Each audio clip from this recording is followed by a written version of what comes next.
You are not all that. Anyone could play in a band if they wanted to. Don't pay Paul any mind. People like him just bring other people down so they can make themselves feel better. Oh, I get it. He's just criticizing me to cover up the pain of his own failed dreams. You cut deep, Joe. Hi everyone, I'm Dom Griffin. I'm a film critic and you're watching the Armchair Auteur.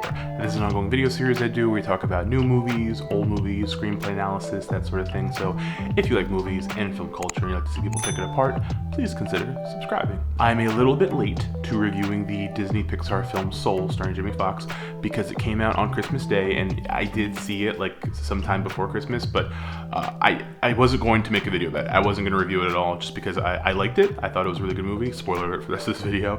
And it's definitely going to end up on like my top 10 list whenever I finish sorting that out. But I didn't have like a ton to say about it. Like I didn't feel like it was necessary to make a video reviewing a movie where I'm just like, this movie's really good, it's awesome, or whatever, because like that's meaningless to you guys, I would assume. But then on Christmas Day, I saw it a second time with my girlfriend and my mom, and I liked it even more. And then because I was watching it on Christmas Day, and I'd seen the movie already, I definitely looked at my phone a little more than I normally would, and I saw some of the criticisms of the film coming in from Twitter, and now that I've seen the movie twice and I've seen all the discourse around it, I figure it would be a good idea to make a video about the film that incorporates those criticisms. Now, there is a larger conversation to be had about some of the weird ways that I feel like internet film discourse is beginning to evolve in this new post-COVID streaming era, but that is going to be a topic for another day. I'm actually going to be making a video about that exclusively, and if it's done, I'll just put a little card up here, so like if you don't see a card when you're watching this video, it means I haven't done the video yet, but you can put your notifications on and you'll be one of the first people to see it when it is finished. So anyway,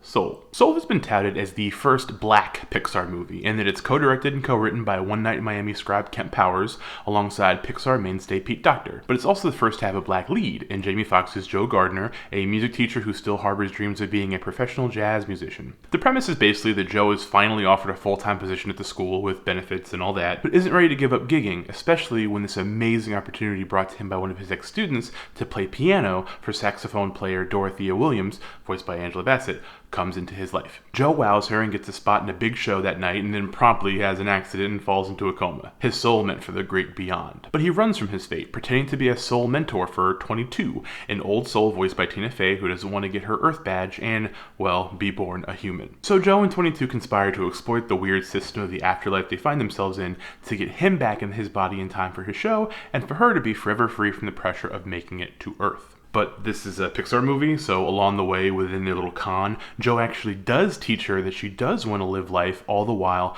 with Joe himself experiencing a rejiggering of what he thought of his own life and his passions. Quick small thing, if you've seen Wonder Woman 1884 and you watch Soul back to back, both movies have this unintentional thing where they're kind of telling you to like just be happy with the way things are and like to not aspire for more. I don't think it's like on purpose, but like if you watch both those movies on Christmas Day, that was probably like a bummer. But Soul is really good, to me anyway. It's a gorgeously animated, smartly written flick with a really interesting score from Trent Reznor and Atticus Ross, as well as some great jazz tunes from Jon Batiste. I'm personally not a big Pixar superfan, really, but this is one of the better movies they've made in recent years to me, and I'm glad I saw it, twice. But that's not to say the film does not have flaws. When I first talked to my mom about the movie, she pointed out how when she saw the trailer, she went from being so excited to see black characters prominently featured in a Pixar movie, to how much of a bummer it was when Joe turned into, well, a little blue blob for what looks like most of the film.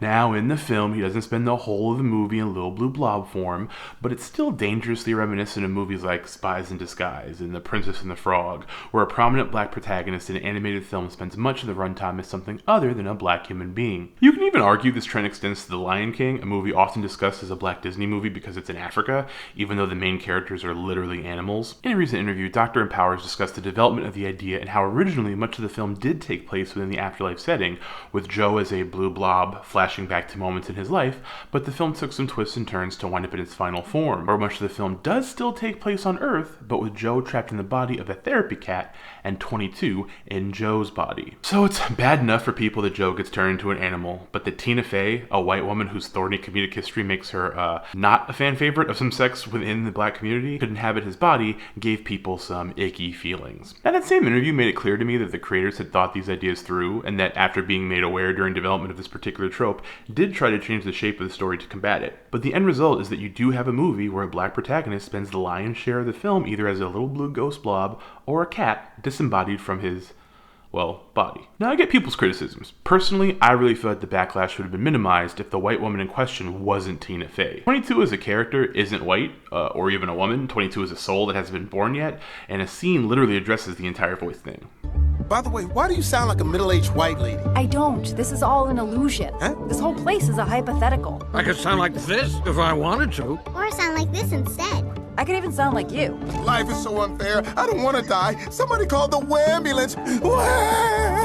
I just use this voice because it annoys people. It's very effective. I imagine Kristen Bell could have performed the same function and been less frustrating for people, but it would still be a white woman. Many of the people I saw tweeting these complaints, most of whom it must be said didn't appear to see the movie and just the trailer, would perhaps only have been sated if 1, 22 was just not voiced by a white woman, or 2, the story just didn't spend so much time outside of Joe's body in the first place. But the latter would mean it would be a literally different movie entirely, and the former could have been addressed with different casting. But the more I thought about it, who would you cast? Tiffany Haddish is a black woman who knows how to turn up her persona to similarly irritating levels, but I feel like her moment in the sun is dwindling, even among black viewers who are growing tired of her shtick. There's a million other actors and actresses who could do the role, but I think for the specific kind of grading they were going for, Tina Fey's voice was the simplest path to that desired outcome. Look, I think Soul is a really good movie. I liked it quite a bit. Honestly, I do wish the movie had more room for more of Joe's actual personal backstory and that we could see more about his life and expand upon some of the things they touch on in the film and make it more about his character,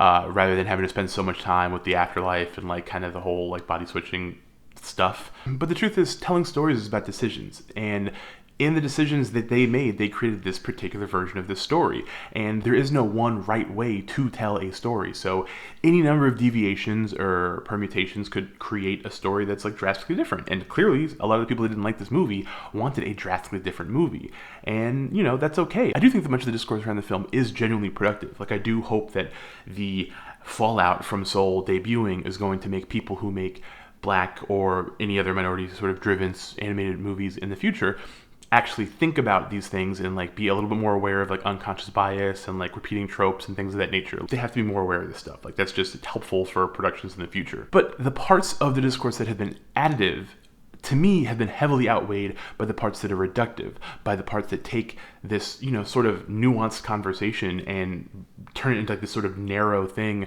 that just divides movies into like good movies and bad movies based upon like not having seen it, not having engaged with the work earnestly or in good faith, and then just deciding something is like evil and bad and wrong. And I just think that's like, we don't need more of that, but that is a topic for another day. As I said earlier, there will be a full video sort of exploring that side of internet film discourse. Soul is on Disney Plus, and I thoroughly recommend it. Like I said, I watched it twice. I liked it both times.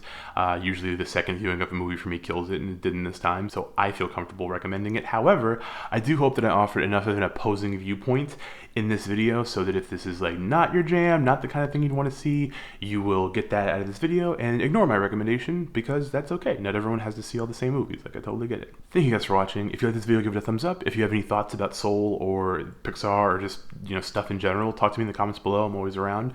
And if you have not subscribed, please subscribe. Hit the little bell icon so you get notifications when I put out new videos, so you'll see other new reviews, and also that aforementioned video about online film discourse, if that's something you think you'd want to see from me. So yeah, I hope everyone's doing well, staying good to each other and yourselves, wearing your masks, all that jazz. Thank you for watching. I'll talk to you guys in the next one.